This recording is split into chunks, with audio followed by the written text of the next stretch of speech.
पत्ता कितना भी सुंदर क्यों ना हो, पर प्रभु के चरणों में तो फूल ही चढ़ाया जाता है। क्यों चढ़ाया जाता है फूल? उसका पहला गुण क्या है? निश्चित रूप से उसमें सुंदरता है, पर प्रभु के चरणों में क्यों चढ़ाया जाता है? सुंदर तो कागज के फूल भी होते हैं, पर प्रभु के चरणों में वो इसीलिए चढ़ाया जाता है क्योंकि उससे सुवास आती है, उससे एक सौरभ प्रस्फुटित होता है। उसका जो सौरभ है, उसकी जो सुवास है, उसके चरित्र की जो ये विशेषता है, वो उसे देवता के चरणों तक पहुंचा देती है। और मैं तो कहता हूं चरणों तक ही क्यों, देवता के मस्तक पर भी पुष्प सजाया जाता है, उसका शिरोभूषण भी उन्हीं पुष्पों से बनाया जाता है। आप वृंदावन में दर्शन करते होंगे श्री राधा वल्लभ जी का, श्री बिहारी जी के फूल बंगलों का, नख से लेकर शिख तक पुष्प ही तो होते हैं, फूल ही तो है, वो शिरोभूषण भी है। क्यों? क्योंकि उसके चरित्र की एक विशेषता है। उसके चरित्र की क्या विशेषता है कि उससे खुशबू आती है, उससे सुवास आती है। ऐसे ही आपको और मुझे भी, आपका और मेरा जीवन भी गुरु प्रभु के चरणों में निवेदन कर सके, इसके लिए आवश्यक है आपके मेरे जीवन में, आपके मेरे चरित्र में से खुशबू आती हो, सुवास आती हो। और चरित्र की खुशबू क्या है? श्रद्धा, विनम्रता, दया, करुणा, प्रेम, ये जो सद्गुण हैं, ये आपके चरित्र से खुशबू पैदा करते हैं। तो उस एकलव्य की श्रद्धा, मैं कई बार विचार करता हूँ, वो अकेला बालक, अभी कुछ दिन पहले मुझे ये महाभारत में ये प्रसंग जानता तो मैं था थोड़ा सा, पर मुझे बड़े विस्तार से पढ़ने का अवसर मिला। और तब से लेकर अब तक प्रतिदिन मेरा सिर श्रद्धा से झुक जाता है उस दिव्य बालक के चरणों में। कभी कभी कोई जीव ऐसा आता है जो युग युगांतर के लिए एक सिद्धांत की प्रतिष्ठा करके चला जाता है, वो चलता फिरता मंदिर बन जाता है कि जब उसका स्मरण करो आपका मस्तक झुक जाता है। तो आप देखो, उस समय जब उसके पास कोई साधन नहीं है, भील बालक है, उसके पास कोई बहुत अधिक साधन संपत्ति भी नहीं है, पर उसकी श्रद्धा के 3 गुण, उसकी श्रद्धा कितनी प्रकाशवान है कि उसको कोई निराशा का अंधकार नहीं छूता। कि गुरु ने सिखाने से ना कर दिया, गुरु ने मंत्र देने से ना कर दिया, गुरु ने विद्या देने से अस्वीकार कर दिया, तो भी उसके मन में कोई निराशा नहीं है। और द्रोणाचार्य ने थोड़े कठोर शब्दों में कहा कि चले जाओ, मैं तुम्हें स्वीकार नहीं कर सकता। गुरु से अस्वीकार होने के बाद भी गुरु के प्रति श्रद्धा कम नहीं होती। श्रद्धा कितनी अडिग है उस बालक की, कितनी अविचल श्रद्धा है उस बालक की। और उसमें ये खुशबू तो है ही, इसमें ये खुशबू तो है ही कि आप और मैं उसकी चर्चा कर रहे हैं। और क्या परिणाम आता है देखिए, वो द्रोणाचार्य की मिट्टी की मूर्त बनाता है और सीखना आरंभ कर देता है। अगर बुद्धि लगाएंगे तो कोई उत्तर नहीं, किसने सिखाया एकलव्य को? गुरु तो देना ही नहीं चाहता, गुरु तो सिखाना ही नहीं चाहता। इसीलिए हमारे व्यास जी कहते हैं, गुरु के माने शिष्य नहीं, पर शिष्य माने गुरु होई।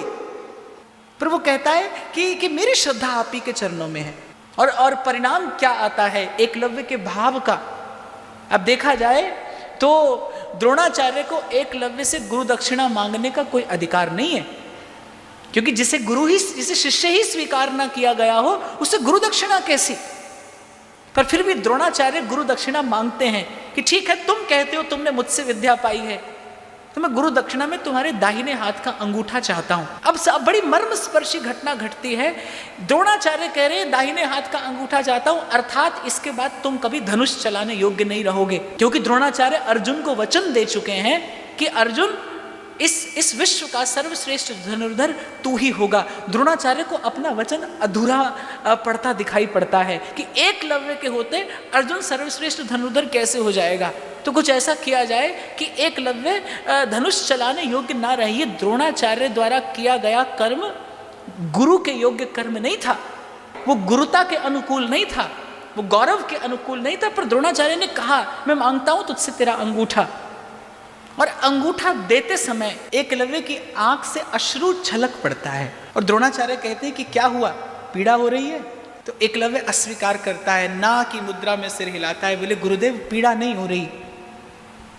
प्रसन्नता इतनी बढ़ गई कि कम से कम ये संसार मुझे द्रोणाचार्य का शिष्य स्वीकार तो कर लेगा। आपने मुझे अपना शिष्य तो माना, मेरा उद्देश्य विद्या प्राप्त करना नहीं था, मेरा उद्देश्य गुरु चरणों की कृपा प्राप्त करना था। आज मुझसे दक्षिणा मांगकर कम से कम आपने मुझे अपना शिष्य तो स्वीकार कर लिया, मेरा जीवन सफल हो गया, मेरा जीवन सार्थक हो गया। संसार जब जब याद करेगा तब तब मुझे द्रोणाचार्य के शिष्य के रूप में ही तो स्मरण करेगा, याद करेगा। तो जब जब मैं इस चरित्र का चिंतन करता हूँ, जब से मैंने ये चरित्र विस्तार से पढ़ा, मेरे मन में कुछ हलचल हुई कि वस्तुतः गुरु से कुछ लेने की पात्रता क्या है। गुरु से कुछ लेने की पात्रता यही श्रद्धा है, न देखे गुरु आपकी ओर। यदि शिष्यत्व अपने जीवन में उतर आए, शिष्य का जो गुण है वो यदि जीवन में एकमेक हो जाए, यही जीवन की उपलब्धि है। आपको कैसे लेना है?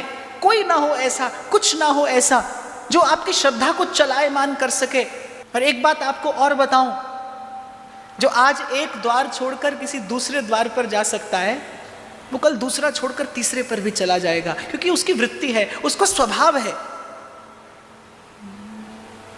तैथो मंगना नहीं संगना, गैरा तो मूल नहीं मंगना।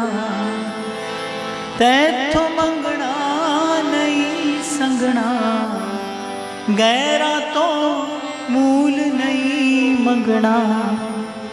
मंगा जे गैरा तो, मंगा जे गैरा तो, तेरा मंगता किन्ने कहना।